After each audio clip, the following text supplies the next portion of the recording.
Hey guys, it's Jensen, and today I'm going to be talking about the books I read this week. So I finished The Readers of Broken Wheel Recommend by Caterina Vivaldi. I gave it 3 out of 5 stars.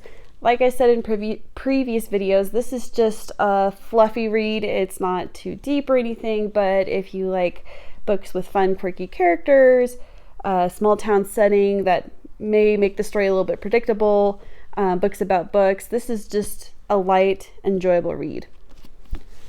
So I also finished Good Omens by Neil Gaiman and Terry Pratchett. I gave this 5 out of 5 stars. I mentioned last week that I was having a hard time getting through this book just because it has longer sections, and I typically do better with books that have shorter chapters just because it makes the book feel like it's going by a little bit faster. However, it was worth it to get to the end. The ending is great.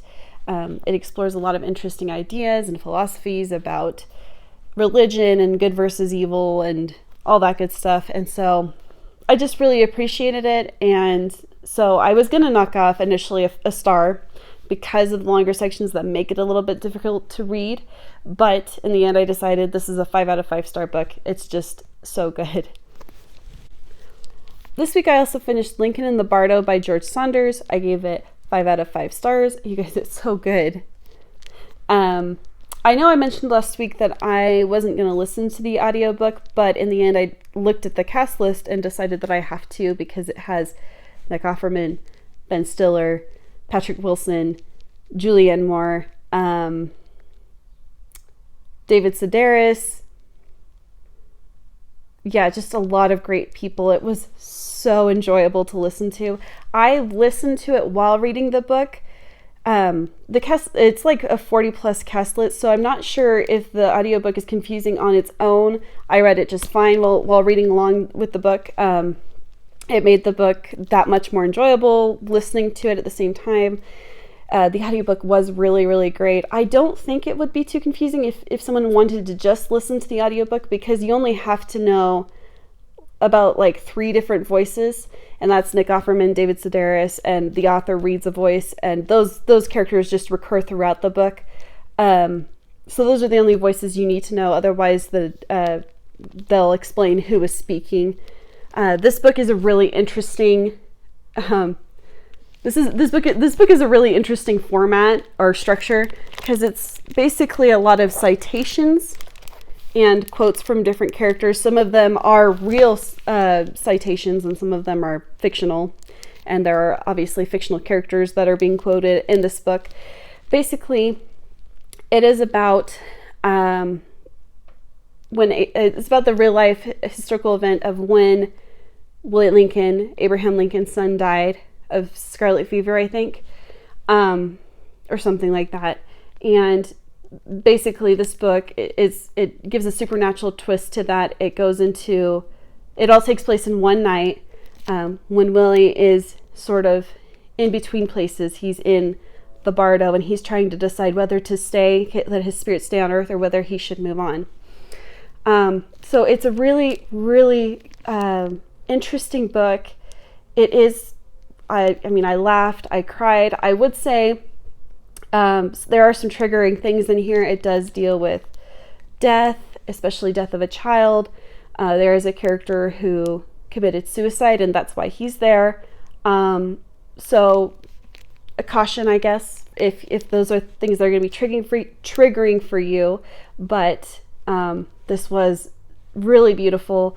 I really enjoyed the structure. I thought it was so fun, and it made the book very readable, actually. And yeah, it was great. So just a quick update on I'd Rather Be Reading by Anne Bogle. I have decided not to finish this anytime soon. I've decided that I'm just going to read this slowly as I feel like I need to. If I feel like I'm falling into a reading slump, or I need inspiration for remembering why I want to read, why I love reading, this book is great for that. If you feel like you have fallen into a reading slump or have forgotten why you love reading. So yeah, I'm not going to finish this anytime soon, and once I do finish it, I'm just going to start it over again. This week I also picked up My Reading Life by Pat Conroy. This book is a defining book for me. I picked it up in high school. It was on a display in my high school library, and it changed my perspective on a lot of things. I don't want to say it changed my life because that sounds a bit dramatic, but it changed my perspective on writing and books and reading.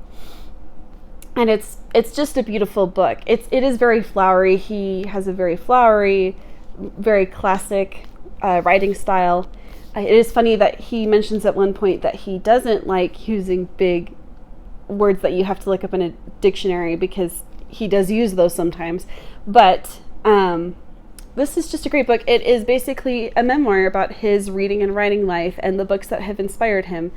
And so it's just, I love it. I haven't read anything else by Pat Conroy. I probably should. He is a very famous, I guess, Southern writer.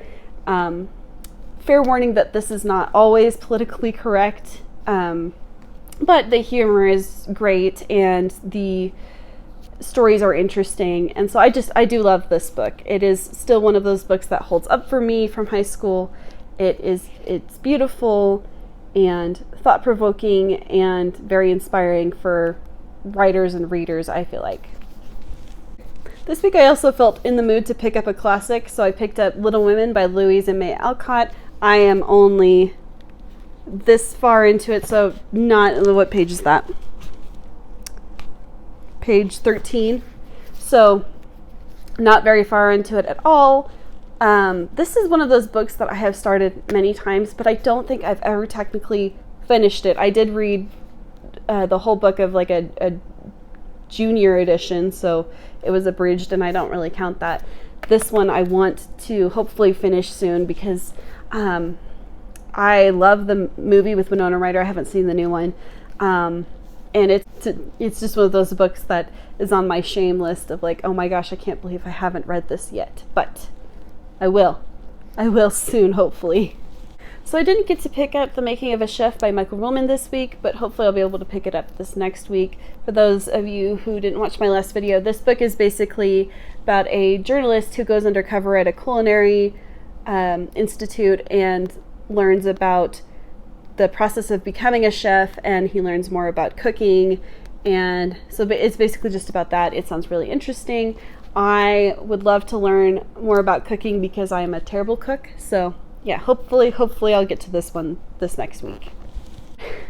And since I'm not reading enough, I also wanted to pick up 19 Minutes by Jodi Picoult. I don't know too much about this one. I do believe it follows the aftermath of a high school shooting.